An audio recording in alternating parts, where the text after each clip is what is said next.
$11 billion. That is how much money 7-Eleven's parent company lost in a single year. Not over a decade, not slowly, 1 year. Over 77,000 stores, every continent on Earth except Antarctica, more locations than McDonald's, more locations than Starbucks, and still, they nearly went bankrupt. Twice. How does the most successful convenience store chain in the history of the world almost disappear not once, but 2 times? Today, on The Big Move, we find out the origin story, where it all began. Let's go back to where this story actually begins, because most people get this part completely wrong. 7-Eleven was not born as a convenience store. It was born as an ice dock. It's 1927, Dallas, Texas. A man named Joe C. Thompson works for the Southland Ice Company. His job is simple: sell blocks of ice to keep people's food cold. No fridges, no freezers, just ice. But Thompson notices something. People keep asking him if he can sell them milk, eggs, and bread too. They don't want to drive to a grocery store just for 3 things. So Thompson starts selling basic groceries right from the ice dock. That single observation, that people want convenience more than they want variety, became the foundation of a business that would one day serve 13 million customers every single day. By 1946, the stores were open from 7 in the morning to 11 at night, revolutionary hours for that era. That's where the name came from, 7-Eleven. And for the next 3 decades, the formula was almost embarrassingly simple. Be open when nobody else is, be close to where people live, and sell them what they need right now. Not tomorrow, now. It worked like nothing the retail world had ever seen. The rise of an empire. By the 1960s, 7-Eleven was expanding at a pace that seemed almost impossible. New stores opening every week. New cities, new states, new countries. Japan got its first 7-Eleven in 1974. And what happened next in Japan would later become one of the most important plot twists in this entire story. But we'll get to that. Back in America, 7-Eleven was untouchable. The Slurpee launched in 1966 and became a cultural phenomenon. The Big Gulp followed, 32 ounces of soda for almost nothing. These weren't just drinks. They were statements. 7-Eleven was telling the world, we do things bigger, bolder, and cheaper than anyone else. By the late 1970s, 7-Eleven's parent company, the Southland Corporation, was one of the most admired retail businesses in America. Revenues were climbing every single year. The stores were everywhere. The brand was in the culture. Here is a question for you. If you were running a business this successful in the late 1970s, what would you do next? Would you stay focused and keep doing what made you great? Or would you try to go even bigger? Drop your answer in the comments, because Southland's answer to that question is exactly where the trouble started. Here is something almost nobody knows about 7-Eleven. At their absolute peak, the moment everyone thought they were invincible, the people running the company made a decision so reckless it reads like fiction. Greed, debt, and the beginning of the end.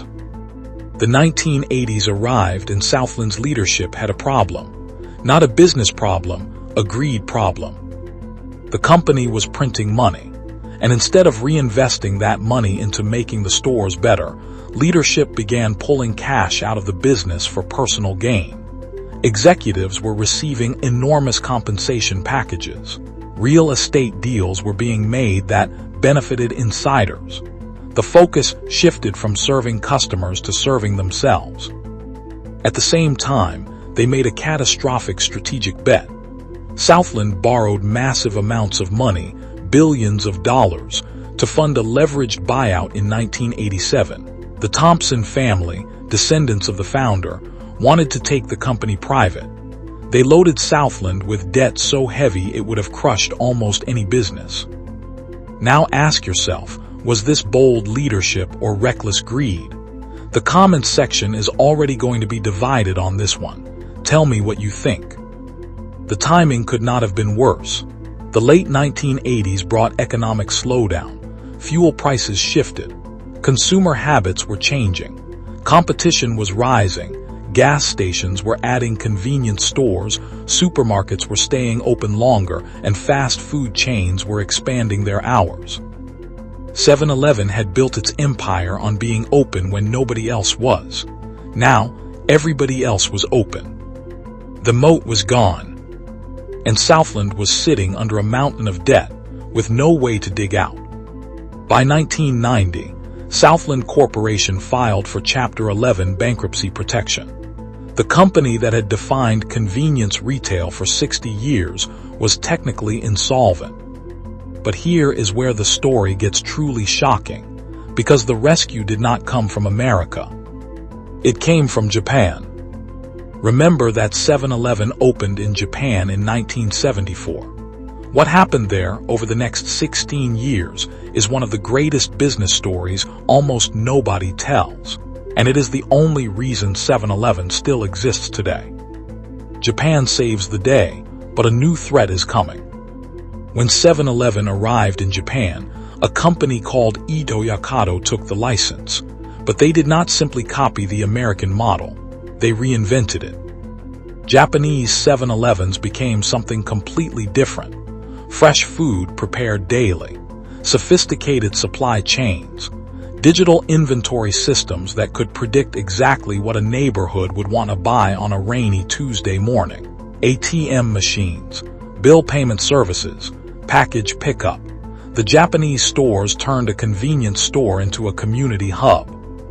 While the American parent company was borrowing itself into bankruptcy, the Japanese licensee was quietly building one of the most operationally advanced retail systems in the world.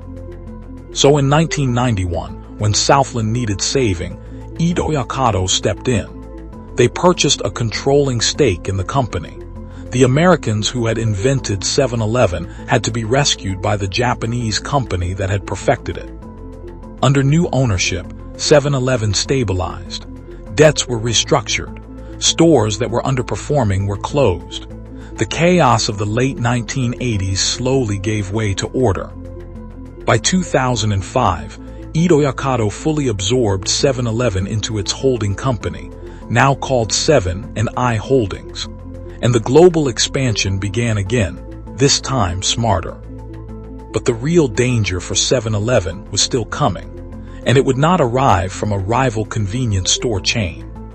It would arrive from a smartphone. The climax: technology changes everything. Think about the last time you needed something urgently. A snack, a phone charger, a bottle of water at midnight. 10 years ago, your only option was a convenience store. Today, you open an app. Someone brings it to your door in 20 minutes. Amazon, DoorDash, Instacart, GoPuff. The entire delivery economy was built on one insight, the same insight Joe Thompson had standing at that ice dock in 1927. People want convenience. They do not care how they get it. 7-Eleven's entire competitive advantage, being close, being fast, being open, was being dismantled by technology. You cannot out-convenient a same-day delivery app when you are sitting in your own home. At the same time, 7-Eleven made another enormous leadership error. In 2021, they completed a $21 billion acquisition of Speedway gas stations, the largest deal in the company's history. The goal was aggressive expansion. More locations, more market share, more everything. But the timing, once again, was disastrous. COVID had permanently changed how people moved through cities. Remote work meant fewer commuters stopping for coffee and snacks. Fuel prices became unpredictable, and inflation hit convenience store margins hard, because customers buying $2 items are extremely price-sensitive. 7&I Holdings reported losses. Thousands of stores were quietly struggling. In 2024, they announced plans to close hundreds of underperforming locations, a stunning reversal for a brand that had spent a century doing nothing but expanding. Even more stunning, a Canadian company, Alimentation Couche-Tard, the parent company of Circle K, made a takeover bid for 7&I Holdings worth nearly $39 billion. The company that rescued 7-Eleven from bankruptcy could now face a hostile takeover itself. The world's largest convenience store chain threatened with being absorbed by its biggest competitor. Do you think 7-Eleven can survive this next chapter, or is the era of the physical convenience store coming to an end? I genuinely want to know what you think. Leave your prediction in the comments. The lesson: what the world can learn from 7-Eleven. So what does the 7-Eleven story actually teach us? First, convenience is not a location. It is a feeling. The moment 7-Eleven stopped being the most convenient option in people's lives, the core of their business was under threat. Every business needs to ask, what is the real thing we sell? Not the product, the feeling. Second, debt kills companies that success built. Southland was not destroyed by bad products or bad stores. It was destroyed by leadership that confused the company's success with their own invincibility. They borrowed against the future, and the future did not cooperate. Third, and this is the most surprising lesson, the best version of your idea might be built by someone else. Innovation does not always come from the people who started something. If you've ever watched a company you believed in make decisions that made absolutely no sense from the outside, you are not alone. Subscribe to The Big Move so you never miss a story like this one. Here is what I will leave you with. 7-Eleven is not dead. Not yet.